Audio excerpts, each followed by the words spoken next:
Hi ಸ್ನೇಹಿತರೆ, ಎಲ್ಲರಿಗೂ ಕಲ್ಯಾಣಿ education KSP ಮತ್ತು KPSCಗೆ ಸ್ವಾಗತ. ಇಂದು ನಾವು ಲೆಕ್ಚರ್ 4 ಅಂದರೆ ಅರ್ಥಶಾಸ್ತ್ರದ 4ನೇ ಒಂದು ಅಧ್ಯಯನವನ್ನು ನೋಡ್ತಾ ಇದ್ವಿ. ಆಲ್ರೆಡಿ ನಿಮಗೆ ಪ್ರಿವಿಯಸ್ಲಿ ಲೆಕ್ಚರ್ 1, 2, 3 ಎಕ್ಸ್ಪ್ಲೇನ್ ಮಾಡಲಾಗಿತ್ತು. ಅರ್ಥಶಾಸ್ತ್ರದ ಹಿನ್ನೆಲೆ ಆಗಿರ್ಬೋದು ಅಥವಾ ಇದರ ಒಂದು ಮಾಹಿತಿಯನ್ನು ಹೇಳಲಾಗಿತ್ತು. ಈ ಒಂದು ವಿಡಿಯೋದಲ್ಲಿ ನಾವು ಅದರ ಒಂದು ಮುಂದುವರಿದ ಭಾಗ ಅಂದರೆ ಅರ್ಥಶಾಸ್ತ್ರದಲ್ಲಿರುವ ಒಂದು ವಲಯಗಳ ಬಗ್ಗೆ ನಾವು ನೋಡ್ತಾ ಹೋಗ್ತಿದ್ದೀವಿ. ಇದು ನನ್ನ ಎಜುಕೇಷನಲ್ ಕ್ವಾಲಿಫಿಕೇಶನ್. ನನ್ನ ಹೆಸರು ಚಂದ್ರಮೇಧ ಅಂತೇಳಿ.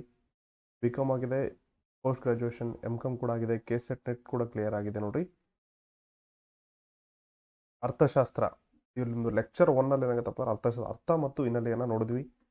ನೆಕ್ಸ್ಟ್ ಅಪ್ಪ ಲೆಕ್ಚರ್ 2 ಅಲ್ಲಿ ಓಕೆ ಲೆಕ್ಚರ್ 2 ಅಲ್ಲಿ ಏನಿದೆಯಲ್ಲ, ಇಲ್ಲಿ ಬ್ರಾಂಚಸ್ ಆಫ್ ಎಕನಾಮಿಕ್ಸ್ ಅಂದರೆ ಸೂಕ್ಷ್ಮ ಅರ್ಥಶಾಸ್ತ್ರ ಮತ್ತು ಸಮಗ್ರ ಅರ್ಥಶಾಸ್ತ್ರದ ಒಂದು ವಿವರಣೆಯನ್ನು ತಿಳ್ಕೊಂಡ್ವಿ.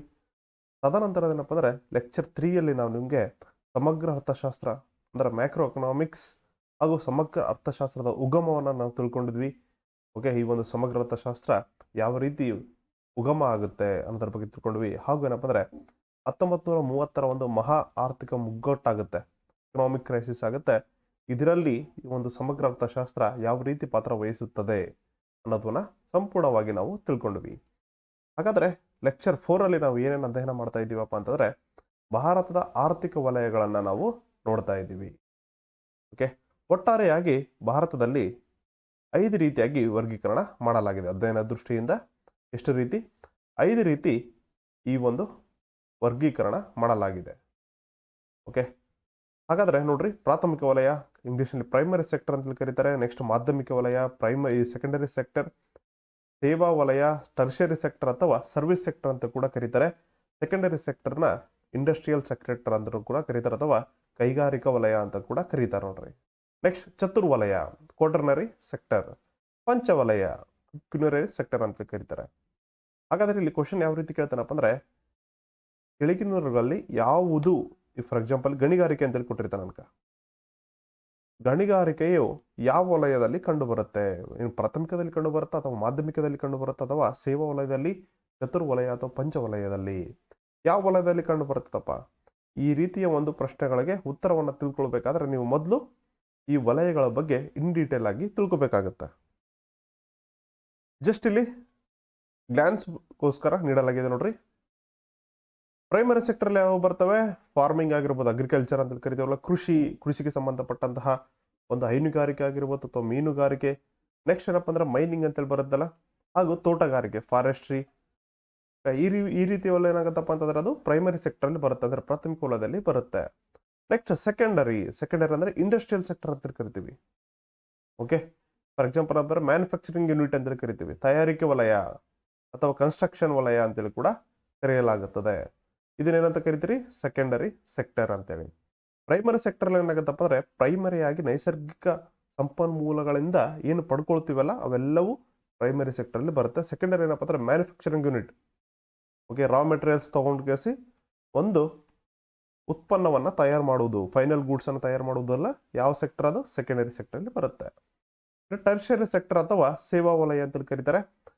ಓಕೆ, ಇದರಲ್ಲಿ ನೋಡ್ರಿ ನೀವು ಏನೇ ಇರ್ಬೋದು, ಕಮರ್ಷಿಯಲ್ ಸರ್ವಿಸಸ್ ಇರ್ಬೋದು, ಪ್ರೊಫೆಷನಲ್ ಅಥವಾ ಈ ಒಂದು ಸ್ಕೂಲ್ ಟೀಚರ್ ಆಗಿರ್ಬೋದು, ಎಂಟರ್ಟೈನ್ಮೆಂಟ್, ಇವೆಲ್ಲವೂ ಏನಾಗುತ್ತಪ್ಪ ಅಂದ್ರೆ ಟರ್ಷರಿ ಸೆಕ್ಟರ್. ಫಾರ್ ಎಕ್ಸಾಂಪಲ್ ಏನಪ್ಪ ಅಂದ್ರೆ ನಿಮ್ಗೆ ಇಲ್ಲಿ ಟ್ರಾನ್ಸ್ಪೋರ್ಟೇಷನ್ ಕೂಡ ಬರುತ್ತೆ. ಮೇಜರ್ ಇದು ಒಂದು ಕಾಂಟ್ರಿಬ್ಯೂಷನ್ ಇರುತ್ತೆ ಈ ಒಂದು ಟ್ರಾನ್ಸ್ಪೋರ್ಟೇಷನ್ ಸರ್ವಿಸ್ ಸೆಕ್ಟರ್ ಅಲ್ಲಿ. ಹಾಗೇನಪ್ಪ ಅಂದ್ರೆ ಹೈಯೆಸ್ಟ್ GDPಗೆ ಒಂದು ಹಣವನ್ನ ಒದಗಿಸಿಕೊಡುವುದು ಕೂಡ ಈ ಒಂದು ಸೇವಾ ವಲಯ ಆಗಿರುತ್ತೆ. ನೆಕ್ಸ್ಟ್ ಕ್ವಾಟರ್ನರಿ ಸೆಕ್ಟರ್, ಇದು ರಿಸರ್ಚ್ಗೆ ಸಂಬಂಧಪಟ್ಟಂತೆ ನೋಡ್ರಿ. ಇಲ್ಲಿ ಒಂದು ಎಜುಕೇಶನ್ ಅಂತ ಬಂದಾಗ ಅದು ಸೇವಾ ವಲಯಕ್ಕೆ ಬರುತ್ತೆ. ಅದೇ research and information and technology ಅಂತ ಬಂದ್ರೆ ಅದು ಕ್ವಾಟರ್ನರಿ ಸೆಕ್ಟರ್ ಅಥವಾ ಚತುರ್ವಲಯಕ್ಕೆ ಸಂಬಂಧ ಪಡುತ್ತೆ. ಇಷ್ಟೇನಪ್ಪ ಅಂದ್ರೆ ಜಸ್ಟ್ ಇದು ಗ್ಲಾನ್ಸ್. ಈಗ ಒಂದೊಂದೇ ಒಂದು ವಲಯವನ್ನ ನೋಡ್ತಾ ಹೋಗೋಣ. ಇಲ್ಲಿ ಪ್ರೈಮರಿ ಸೆಕ್ಟರ್ ಇದೆ ನೋಡ್ರಿ. ಆಲ್ರೆಡಿ ಪ್ರಿವಿಯಸ್ ಹೇಳಿದೆ, ಪ್ರೈಮರಿ ಸೆಕ್ಟರ್ ಅಲ್ಲಿ ಏನೇನು ಬರುತ್ತೆ? ಅಗ್ರಿಕಲ್ಚರ್ ಬರುತ್ತೆ. ಓಕೆ, ಅಗ್ರಿಕಲ್ಚರ್ ಬರುತ್ತೆ. ನೆಕ್ಸ್ಟ್ ಏನಪ್ಪ ಅಂದ್ರೆ ಹೈನುಗಾರಿಕೆ. ಓಕೆ, ಹೈನುಗಾರಿಕೆ, ಕುರಿ ಸಾಕಾಣಿಕೆ, ಮೀನುಗಾರಿಕೆ. ಓಕೆ, ಇವೆಲ್ಲವೂ ಏನಾಗತ್ತಪ್ಪ? Next forestry. ಹಾಗೇನಪ್ಪ ಅಂದ್ರೆ ಗಣಿಗಾರಿಕೆ, ವೆರಿ ಇಂಪಾರ್ಟೆಂಟ್. ಗಣಿಗಾರಿಕೆ ನೀವು ಇಂಡಸ್ಟ್ರಿಯಲ್ ಸೆಕ್ಟರ್ ಅಲ್ಲಿ ಬರೋದಿಲ್ಲ, ಅದು ಪ್ರೈಮರಿ ಸೆಕ್ಟರ್ ಅಲ್ಲಿ ಬರುತ್ತೆ. ಯಾಕಪ್ಪ ಅಂದ್ರೆ ಇಲ್ಲಿ ನೈಸರ್ಗಿಕ ಸಂಪನ್ಮೂಲಗಳಿಂದ ಹೊರ ತೆಗೀತಾರೆ, ಮ್ಯಾನುಫ್ಯಾಕ್ಚರಿಂಗ್ ಆಗಲ್ಲ. ಮ್ಯಾನುಫ್ಯಾಕ್ಚರಿಂಗ್ ಯೂನಿಟ್ ಅಂತ ಬಂದಾಗ ಅದು ಇಂಡಸ್ಟ್ರಿಯಲ್ ಸೆಕ್ಟರ್ ಅಥವಾ ಸೆಕೆಂಡರಿ ಸೆಕ್ಟರ್ಗೆ ಹೋಗುತ್ತೆ. ಓಕೆ, ಈ ಒಂದು ಗಣಿಗಾರಿಕೆಗಳು ಏನಾಗುತ್ತಪ್ಪ ಅಂತಂದ್ರೆ ಇಲ್ಲಿ ಪ್ರೈಮರಿ ಸೆಕ್ಟರ್ ಅಲ್ಲಿ ಬರುತ್ತೆ, ಪ್ರಾಥಮಿಕ ವಲಯದಲ್ಲಿ ಬರುತ್ತೆ. ನೆಕ್ಸ್ಟ್ ಸೆಕೆಂಡರಿ ಸೆಕ್ಟರ್ ಅಲ್ಲಿ ನೋಡ್ಬೋದು, ಫರ್ಟಿಲೈಸರ್ ಕಂಪನಿ ಆಗಿರ್ಬೋದು, ಮ್ಯಾನುಫ್ಯಾಕ್ಚರಿಂಗ್ ಯೂನಿಟ್ ಇರುತ್ತೆ ನೋಡ್ರಿ, ಗೊಬ್ಬರ ತಯಾರಿಕೆ, ಹಾಗೆ oil refinery, next natural gas, next ಏನಪ್ಪ ಅಂದ್ರೆ ಇಲ್ಲಿ ಸ್ಟೀಲ್ಗಳು, ಗಣಿಗಾರಿಕೆಯಿಂದ ಏನಾಗುತ್ತಪ್ಪ ಅಂದ್ರೆ ಈ ಒಂದು ಸ್ಟೀಲ್ನ ರಾ ಮೆಟೀರಿಯಲ್ಸ್ ಎಕ್ಸ್ಟ್ರಾಕ್ಟ್ ಮಾಡ್ತಾರೆ. ಬಟ್ ಏನಪ್ಪ ಅಂದ್ರೆ ಅದನ್ನ ಫಿನಿಶ್ಡ್ ಗೂಡ್ಸ್ ಆಗಿ ಮಾಡ್ತಾರೆ ನೋಡ್ರಿ. ನಾವು ಯೂಸ್ ಮಾಡ್ತೀವಲ್ಲ, ಮನೆ ಕಟ್ಟಕ್ಕಾಗ್ಲಿ, ಕಾರ್ ಮ್ಯಾನುಫ್ಯಾಕ್ಚರಿಂಗ್ ಆಗಲಿ, ಇತರ ಒಂದು ಕೆಲಸಕ್ಕಾಗಿ ಯೂಸ್ ಮಾಡುವಂತಹ ರಾ ಮೆಟೀರಿಯಲ್ಸ್. ಓಕೆ, ಇದು ಕೂಡ ಸೆಕೆಂಡರಿ ಸೆಕ್ಟರ್ ಅಲ್ಲಿ ಬರುತ್ತೆ, ಇಂಡಸ್ಟ್ರಿಯಲ್ ಸೆಕ್ಟರ್ ಅಲ್ಲಿ. ನೆಕ್ಸ್ಟ್ ಅಪ್ಪ ಅಂದ್ರೆ ಸಿಮೆಂಟ್ ಉತ್ಪಾದನೆ, ಇವೆಲ್ಲವೂ ಏನಾಗುತ್ತಪ್ಪ ಅಂದ್ರೆ ಸೆಕೆಂಡರಿ ಸೆಕ್ಟರ್. ಓಕೆ, ದ್ವಿತೀಯ ವಲಯದಲ್ಲಿ ಬರುತ್ತೆ. ನೆಕ್ಸ್ಟ್ ಇಲ್ಲಿ ಟರ್ಷರಿ ಸೆಕ್ಟರ್, ಸೇವಾ ವಲಯ ಅಂತೇಳಿ ನೋಡಿದ್ವಿ. ಇದನ್ನ ಸರ್ವಿಸ್ ಸೆಕ್ಟರ್ ಅಂತ ಕೂಡ ಕರೆಯಲಾಗ್ತದೆ. ಇಲ್ಲಿ ನೋಡ್ಬೋದು, ಇಲ್ಲಿ ಎಜುಕೇಶನ್ ಆಗಿರೋದು, ಆಟೋಮೋಟಿವ್, ಫೈನಾನ್ಷಿಯಲ್, ಟೆಲಿಕಮ್ಯುನಿಕೇಶನ್, ನೆಕ್ಸ್ಟ್ ಏನಪ್ಪ ಡ್ಯೂರಬಲ್ಸ್, ಹೆಲ್ತ್ ಕೇರ್, ಈ travel and tourism, hospitality, real estate, ಇವೆಲ್ಲವೂ ಏನಪ್ಪ ಅಂದ್ರೆ ಸೇವಾ ವಲಯದಲ್ಲಿ ಬರುತ್ತೆ. ಓಕೆ, ನೆಕ್ಸ್ಟ್ ಚತುರ್ವಲಯ, ಕ್ವಾಟರ್ನರಿ ಸೆಕ್ಟರ್. ಆಲ್ರೆಡಿ ಹೇಳಿದ್ವಿ ನಾವು, ಇನ್ಫಾರ್ಮೇಶನ್ ಟೆಕ್ನಾಲಜಿ ಮತ್ತು research and development, IT sector ಮತ್ತು ರಿಸರ್ಚ್ ಅಂಡ್ ಡೆವಲಪ್ಮೆಂಟ್ ಸೆಕ್ಟರ್ ಚತುರ್ವಲಯದಲ್ಲಿ ಬರುತ್ತೆ, ಕ್ವಾಟರ್ನರಿ ಸೆಕ್ಟರ್ ಅಲ್ಲಿ ಬರುತ್ತೆ ನೋಡ್ರಿ.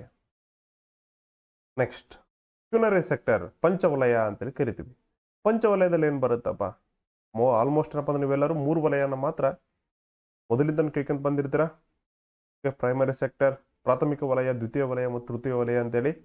ಇದು ಪಂಚವಲಯ. ಕ್ಯುನರಿ ಸೆಕ್ಟರ್ ಅಲ್ಲಿ ಏನೇನು ಬರುತ್ತೆ, ಫಾರ್ ಎಕ್ಸಾಂಪಲ್ ಏನಪ್ಪ ಅಂದ್ರೆ NGOs ಆಗಿರ್ಬೋದು, ನಾನ್ ಪ್ರಾಫಿಟ್ ಗೌರ್ಮೆಂಟ್ ಆರ್ಗನೈಸೇಷನ್ಸ್ ಆಗಿರ್ಬೋದು.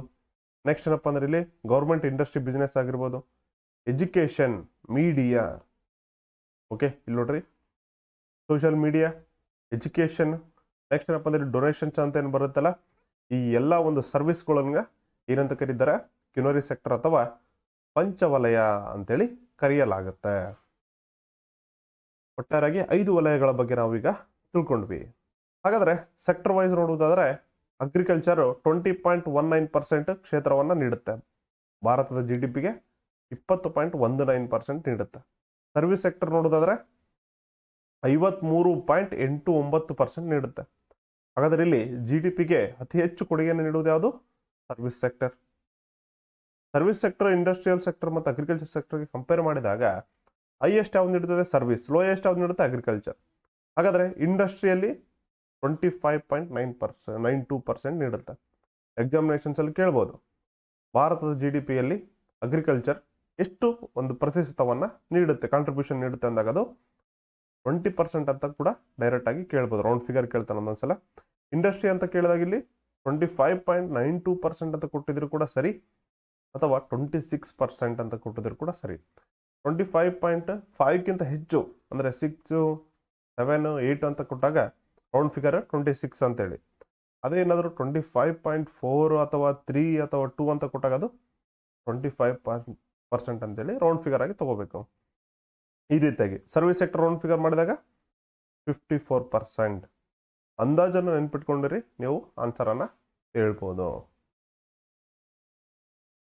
ಇಂಡಸ್ಟ್ರಿಯಲ್ಲಿ ಹೈಯೆಸ್ಟ್ ಏನಪ್ಪ ಅಂದ್ರೆ ಮ್ಯಾನುಫ್ಯಾಕ್ಚರಿಂಗ್ ಸೆಕ್ಟರ್ ಕ್ಷೇತ್ರವನ್ನ ನೀಡುತ್ತೆ. ಸರ್ವಿಸ್ ಸೆಕ್ಟರ್ ಅಲ್ಲಿ ಇಲ್ಲಿ ನೋಡ್ಬೋದು 16.42% ಏನಿದಿಲ್ಲ, ಟ್ರೇಡ್, ಹೋಟೆಲ್, ಟ್ರಾನ್ಸ್ಪೋರ್ಟ್ ಇದೆ. ರಿಯಲ್ ಎಸ್ಟೇಟ್, ಫೈನಾನ್ಷಿಯಲ್ ಅದೆಲ್ಲ ಏನಪ್ಪ ಅಂದ್ರೆ 22.50% ಇದೆ ನೋಡ್ರಿ, ಎಲ್ಲ 0.5% ಇದೆ. ಈ ರೀತಿಯಾಗಿ ಸೆಕ್ಟರ್ ವೈಸ್ ಕೂಡ ನೀವು ನೋಡ್ಕೋಬೇಕಾಗುತ್ತೆ. ನೆಕ್ಸ್ಟ್ ಒಟ್ಟಾರೆ ಆಗಿಲ್ಲಿ GVA ಅಂತೇಳಿ ಬರುತ್ತೆ, ಗ್ರಾಸ್ ವ್ಯಾಲ್ಯೂ ಆಡೆಡ್ ಅಂತೇಳಿ ಕರೆಯಲಾಗುತ್ತೆ. ಹಾಗಾದ್ರೆ ಈ ಒಂದು GVA ಯಾವ ರೀತಿ ಕಂಡುಹಿಡಿತಾರಪ್ಪ, ಇಲ್ಲಿ ಒಂದು ಎಕ್ಸಾಂಪಲ್ ಕೊಟ್ಟಲಾಗಿದೆ ನೋಡ್ರಿ. ಒಂದು ಚೇರ್ ತಯಾರು ಮಾಡುವುದಕ್ಕೆ ಏನೇನು ಯೂಸ್ ಮಾಡ್ತಾರೆ, ಸ್ಕ್ರೂಸ್ ಯೂಸ್ ಮಾಡ್ತಾರೆ, ಗಮ್ ಅಥವಾ ಗ್ಲೂ ಯೂಸ್ ಮಾಡ್ತಾರೆ, wood, electricity, water, gas, real estate, marketing services, legal services, ಇವೆಲ್ಲವೂ ಏನಪ್ಪ ಆಗುತ್ತಪ್ಪ ಅಂದ್ರೆ ರಾ ಮೆಟೀರಿಯಲ್ಸ್ ಅಂತೇಳಿ ಕನ್ಸಿಡರ್ ಮಾಡೋಣ. ಇವೆಲ್ಲವೂ ಏನಪ್ಪ ಅಂದ್ರೆ ಇದು ಔಟ್ಪುಟ್ ಆಗುತ್ತೆ. ಫೈನಲ್ ಗುಡ್ಸ್ ಒಂದು ಚೇರ್ ವ್ಯಾಲ್ಯೂ ಎಷ್ಟಿದೆಯಪ್ಪ ಅಂತಂದ್ರೆ 50 ರೂಪಾಯಿ ಇದೆ. ಇದೆಲ್ಲದಕ್ಕೂ ಖರ್ಚಾಗೋದು 30 ರೂಪಾಯಿ ಖರ್ಚಾಗ್ತಾ ಇದೆ. ಟೋಟಲ್ ಆಗಿ ಉಳಿಯೋದೆಷ್ಟು, 20 ರೂಪೀಸ್ ಏನಿದೆಯಲ್ಲ ಇದು ಗ್ರಾಸ್ ವ್ಯಾಲ್ಯೂ ಆ್ಯಡೆಡ್ ನೋಡ್ರಿ. ಈಗ ನಮ್ಗೆ 50 ರೂಪಾಯಿ ಇನ್ಕಮ್ ಆಗಲ್ಲ. ಚೇರ್ ಏನಾದ್ರೆ 50 ರೂಪಾಯಿಗೆ ಸೇಲ್ ಆದ್ರಿಗಿನ 50 ರೂಪಾಯಿ ನಮ್ಮ ಒಂದು ಆದಾಯ ಆಗೋದಿಲ್ಲ. ಇಲ್ಲೇನಾಗುತ್ತೆ, ನಾವು ಇಲ್ಲಿ ಆಲ್ರೆಡಿ 30 ರೂಪಾಯಿ ಖರ್ಚು ಮಾಡಿರ್ತೀವಿ. ಅದನ್ನ ಕಳೆದಾಗ ಮಾತ್ರ ನಮ್ಗೆ 20 ರೂಪಾಯಿ ಏನಿದೆಯಲ್ಲ ಇದು ನಮ್ಮ ಆದಾಯ ಅಥವಾ ಪ್ರಾಫಿಟ್ ಅಂತೇಳಿ ನಾವು ಕನ್ಸಿಡರ್ ಮಾಡ್ಬೋದು.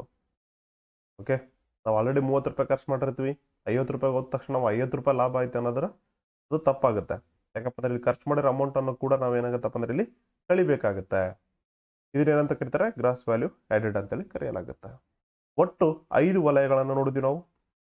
ಪ್ರಾಥಮಿಕ ವಲಯ, ಪ್ರಾಥಮಿಕ ವಲಯದಲ್ಲಿ ಏನೇನು ಬರುತ್ತೆ, ನೆಕ್ಸ್ಟ್ ಏನಪ್ಪ ದ್ವಿತೀಯ ವಲಯದಲ್ಲಿ ಏನೇನು ಬರುತ್ತೆ, ಹಾಗೇನಪ್ಪ ಅಂದ್ರೆ ತೃತೀಯ ವಲಯ ಹಾಗೂ ಚತುರ್ವಲಯ, ಪಂಚವಲಯ, ಒಟ್ಟಾರೆಯಾಗಿ 5 ವಲಯಗಳ ಬಗ್ಗೆ ನಾವು ಈ ಒಂದು ವಿಡಿಯೋದಲ್ಲಿ ತಿಳ್ಕೊಂಡ್ವಿ. ಈ ವಿಡಿಯೋ ನಮಗೆ ಇಷ್ಟ ಆಗಿದ್ರಪ್ಪ ಅಂದ್ರೆ ಲೈಕ್ ಮಾಡಿ ಹಾಗೂ ಶೇರ್ ಮಾಡಿ ಹಾಗೂ ನಮ್ಮ ಒಂದು ಚಾನಲ್ ಅನ್ನು ಸಬ್ಸ್ಕ್ರೈಬ್ ಮಾಡುವುದನ್ನು ಮರೆಯಬೇಡಿ ಸ್ನೇಹಿತರೆ. ಈ ವಿಡಿಯೋನ ನೋಡಿದ್ದಕ್ಕಾಗಿ ಥ್ಯಾಂಕ್ ಯು ವೆರಿ ಮಚ್. ಹಾಗೂ ನೆಕ್ಸ್ಟ್ ವಿಡಿಯೋದ ಒಂದು ನೋಟಿಫಿಕೇಶನ್ಗಾಗಿ ಬೆಲ್ ಐಕನ್ ಒತ್ತುವುದನ್ನು ಮರೆಯಬೇಡಿ.